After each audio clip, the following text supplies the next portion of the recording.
우리는 계속해서 인간과 죄에 대해서 살펴봅니다. 오늘은 인간과 죄에 대해서 전체적인 요약을 한번 해보겠습니다. 유사 이래로 사람들이 가장 궁금해하고 관심을 갖고 연구를 하는 것이 무엇이라고 생각하십니까? 바로 사람과 그 사람의 인생에 관한 것들입니다. 계속 발전해 가고 있는 철학은 바로 사람과 인생에 대한 학문입니다. 오늘까지도 사람들은 인간이란 무엇인가? 라고 질문을 하고 있습니다. 그것은 아직도 인간과 인생에 대한 정의가 인간이 만족할 만큼 주어지지 않았다는 것입니다.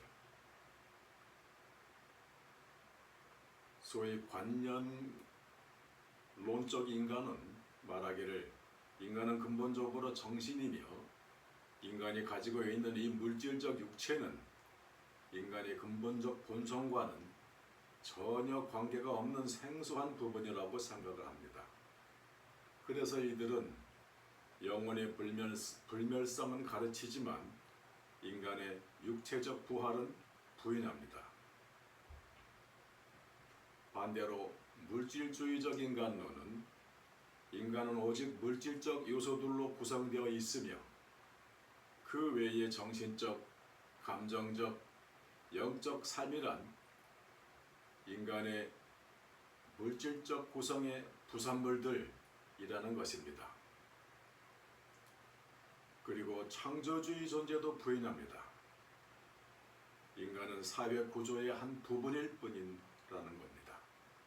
그리고 악이란 사회 구조로부터 발생하고 사회 구조의 변경을 통하여 악을 제거될 수 있다고 철저히 믿습니다. 개인은 자기가 행하는 악에 대하여 일차적인 책임을 지지 않습니다. 대신 사회가 지게 됩니다.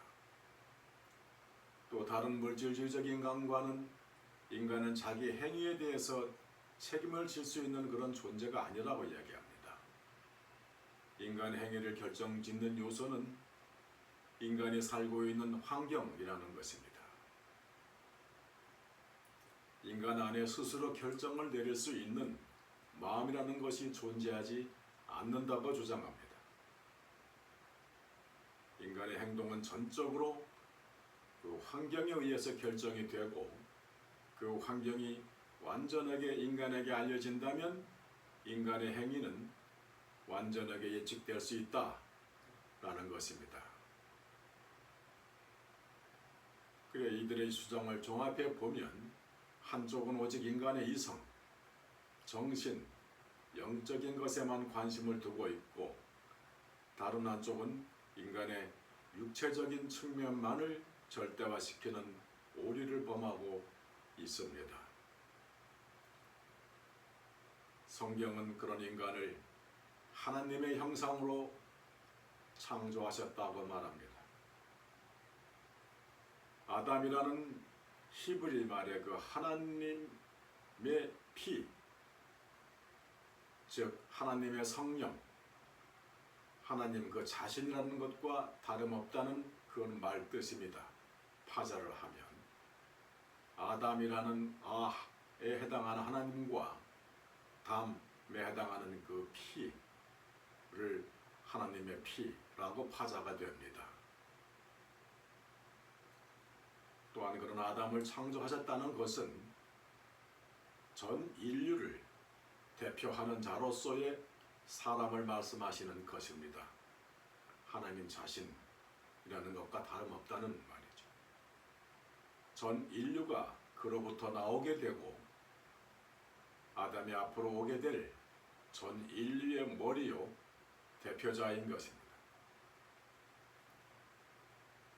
고린도전서 15장 22절에 보면 아담 안에서 모든 사람이 죽은 것 같이 그리스도 안에서 모든 사람이 삶을 얻으리라.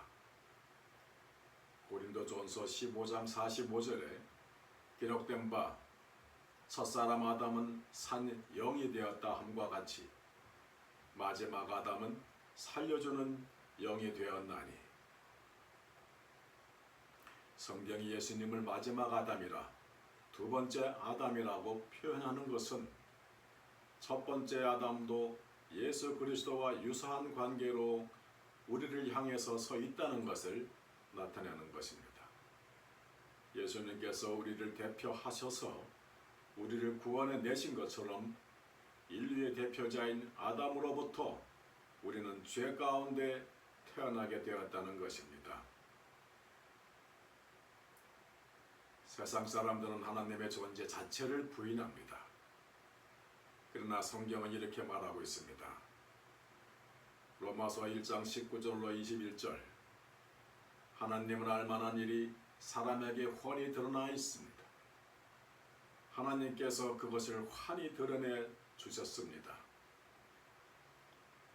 이 세상 창조 때로부터 하나님의 보이지 않는 속성, 곧 그분의 영원하신 능력과 신성은 사람이 그 지으신 만물을 보고서 깨닫게 되어 있습니다. 그러므로 사람들은 핑계를 댈 수가 없습니다. 사도행전 또한 14절로 16절, 17절 하나님께서는 지나간 세대에는 모든 민족이 각자의 방법대로 살게 내버려 두었습니다. 그렇지만 하나님께서 자기를 드러내지 않으신 것은 아닙니다. 곧 하늘에서 비를 내려주시고 철을 따라 열매를 맺게 하시고 먹을 거리를 주셔서 여러분의 마음을 기쁨으로 가득 채워 주셨습니다. 하나님께서는 이미 충분한 자연과 인간의 마음에 당신을 계시해 놓으셨다는 것입니다. 예수를 믿은 지 얼마 안 되는 분들이 가끔 질문들을 하십니다. 예수님께서 태어나시기 전에 살았던 사람들은 다 지옥 가는 거냐고. 하나님의 긍휼하심을 얻지 못하면 모두 지옥 갑니다. 그러나 하나님께서는 이 세상을 창조하실 때부터 하나님을 알만한 것들을 인간에게 주셨습니다. 자연을 통해서 인간들은 하나님이 계시다는 것을 알 수 있습니다. 매일같이 어김없이 뜨고 지는 해와 일정한 모양으로 변해가는 달과 사계절을 보면서 어떻게 창조주를 모를 수 있습니까?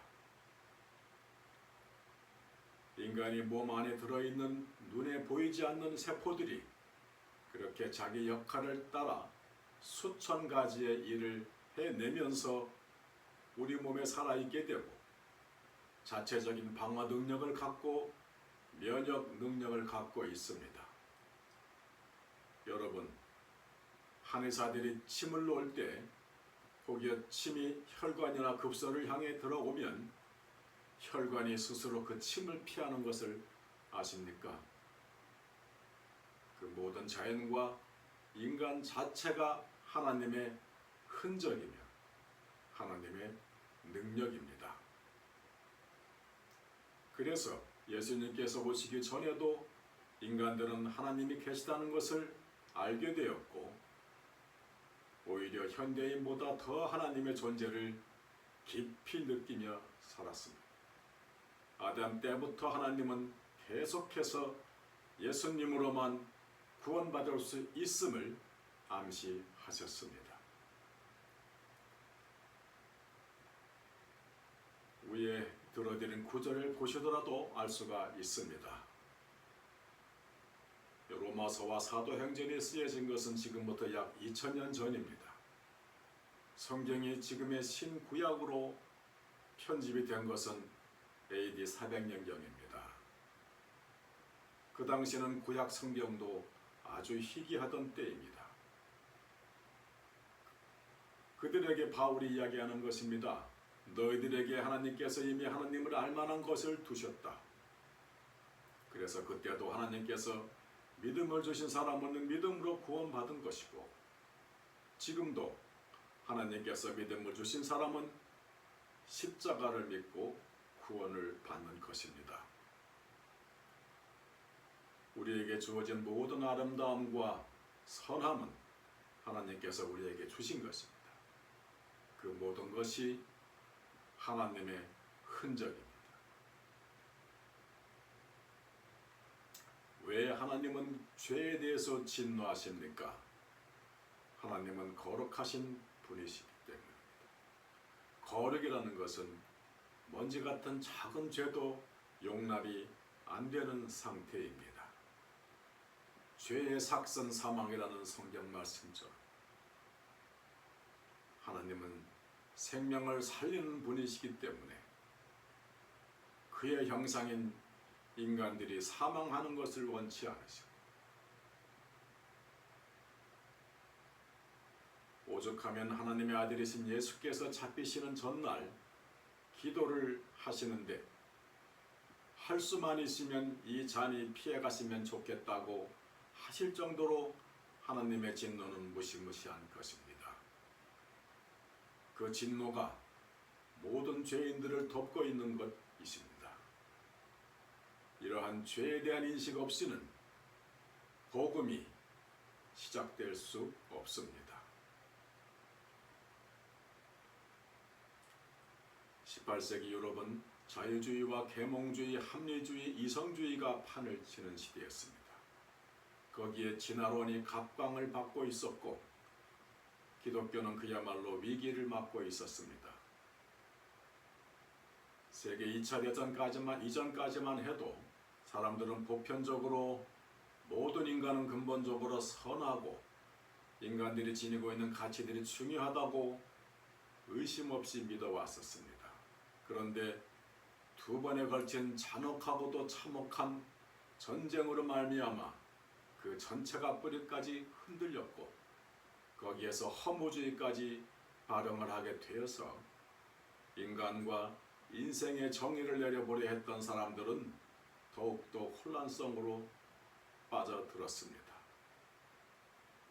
그리고 과학이 발달하고 생물학, 심리학, 사회학에서의 새로운 발전은 인간으로부터 인간성을 철저히 앗아갔고 인공수정, 시험관하기, 낙태, 유전공학 같은 것들이 자행되어지고 발달하면서 인간에 대한 존엄성은 점점 사라지고 있습니다. 그러면 우리가 회복해야 할 하나님의 형상과 그 내용의 핵심은 무엇입니까? 바로 그것을 알기 위해서 그 하나님의 형상을 완전하게 소유하신 그 어떤 분을 공부하면 알게 되겠지요. 골로새서 1장 15절에 그는 보이지 아니하시는 하나님의 형상이요 모든 창조물보다 먼저 나신 자니 고린도후서 4장 4절로 그 중에 이 세상 신이 믿지 아니하는 자들의 마음을 혼미케 하여 그리스도의 영광의 복음의 광채가 비치지 못하게 함이니 그리스도는 하나님의 형상이니라. 히브리서 1장 3절로 이는 하나님의 영광의 광채시요 그 본체의 형상이시라. 그의 능력의 말씀으로 만물을 붙드시며 죄를 정결케 하는 일을 하시고 높은 곳에 계신 우염의 우편에 앉으셨느니라. 그래서 인간은 하나님과 어떤 특정한 유사점이 있다는 것을 우리는 이 본문에서 추출해낼 수 있는 것입니다. 하나님의 형상에 대해서 살펴봅니다. 여기서 본체 형상이라고 번역된 카락테르는 동전과 같은 것을 똑같이 찍어내다라는 말입니다. 그러니까 예수님은 하나님의 형상을 이 땅에서 완전하고 정확하게 복사해내신 분입니다. 그러면 예수 그리스도의 삶의 중심부에는 무엇이 있었는가를 알면 우리에게 회복되어야 할 그 하나님의 형상이라는 것이 어떤 것인지 알 수 있을 것입니다. 예수님의 삶의 중심부에는 무엇이 있었습니까? 바로 하나님과 사람을 향한 사랑이 있었습니다. 그리스도가 하나님을 빼어닮은 형상이라면 하나님의 형상의 심장은 바로 사랑인 것입니다. 불순종이, 시기, 질투, 교만이 하나님의 형상의 왜곡의 열매라면 회복된 하나님의 형상은 하나님을 전적으로 의지하고 순종하며 이웃을 사랑하는 열매로 나타나는 것입니다. 로마서 13장 10절로 사랑은 이웃에게 악을 행치 아니하나니 그러므로 사랑은 율법의 완성이니라. 갈라디아서 5장 14절로 온 율법은 내 이웃 사랑하기를 네 몸같이 하라 하신 한 말씀에 이루었나니. 에베소 5장 1절로 2절 그러므로 사랑을 입은 자녀같이 너희는 하나님을 본받는 자가 되고 그리스도께서 너희를 사랑하신 것 같이 너희도 사랑 가운데서 행하라. 그는 우리를 위하여 자신을 버리사 향기로운 새 제물과 생축으로 하나님께 드리셨느니라. 마가복음 12장 30절로 33절 네 마음을 다하고 목숨을 다하고 뜻을 다하고 힘을 다하여 주 너희 하나님을 사랑하라 하신 것이요 둘째는 이것이니 네 이웃을 네 몸과 같이 사랑하라 하신 것이라. 이에서 더 큰 계명이 없느니라. 또 마음을 다하고 지혜를 다하고 힘을 다하여 하나님을 사랑하는 것과 또 네 이웃을 내 몸과 같이 사랑하는 것이 전체로 드리는 모든 번제물과 기타 제물보다 나으니이다. 바로 그 하나님과 이웃에 대한 사랑하게끔 만들으신 사랑이신 하나님의 형상이 타락함으로 인하여 부패된 것입니다. 그래서 죄인들에게는 그 형상의 회복이 필요한 것입니다. 로마서 8장 29절로 하나님이 미리 아신 자들, 미리 사랑하신 자들로 또한 그 아들의 형상을 본받게 하기 위하여 미리 정하셨으니 이는 그로 많은 형제 중에서 맏아들이 되게 하려 하심이니라.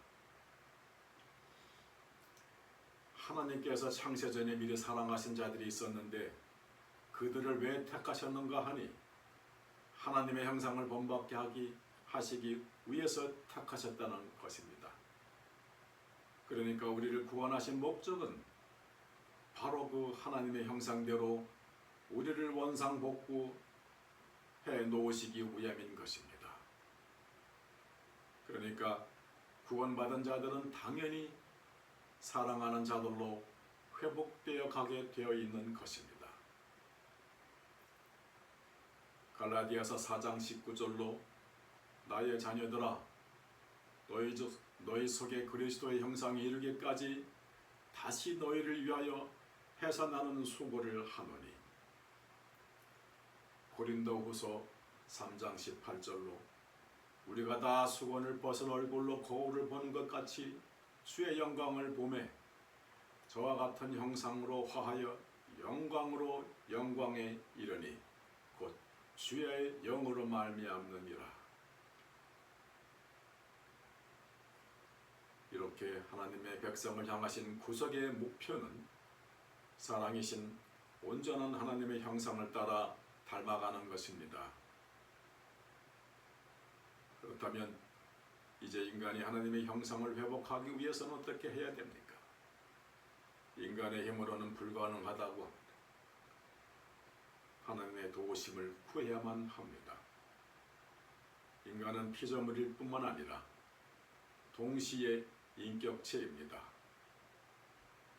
즉 인격체는 적어도 자신의 선택에 대한 자유를 소유한다는 말입니다.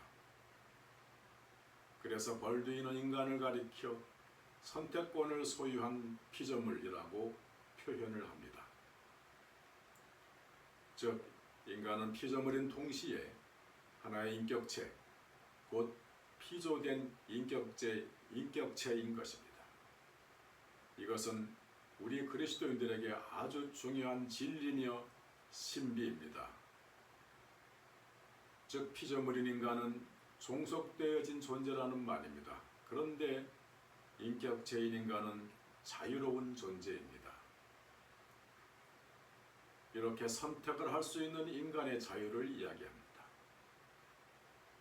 우리 인간이 죄를 지었다는 것은 곧 죄를 선택했다는 것입니다. 그래서 인간은 벌을 받게 된 것입니다. 인간에게 이 인격성이 갖고 있는 자유가 없었다면 인간은 벌을 받을 이유가 전혀 없는 것입니다. 그러나 인간은 피조물입니다. 그래서 인간은 하나님의 전적인 긍휼을 의지하지 않고는 구원을 받을 수 없는 피조물입니다. 그런데 동시에 사람의 인격체라는 것은 구원에 있어서 그 인격체가 할 역할이 있다는 것입니다. 그 구원은 전적으로 하나님에 의해 이루어지는 것이지만 그 시작된 구원이 가시적으로 완성될 때까지 우리에게는 주어진 책임이 있다는 말입니다. 성경은 절대 인간적인 책임을 면제해 주지 않습니다. 각 사람이 행한 대로 심판을 받습니다의 성경 말씀처럼 성령의 힘을 입어 눈을 뜨게 되지만 그는 자발적으로 회개를 해야 한다는 것입니다. 세례 요한이 요단강에서 백성들에게 행했던 세례를 받으라고 외칠 때에 요단강으로 걸어나가는 것은 우리의 몫입니다.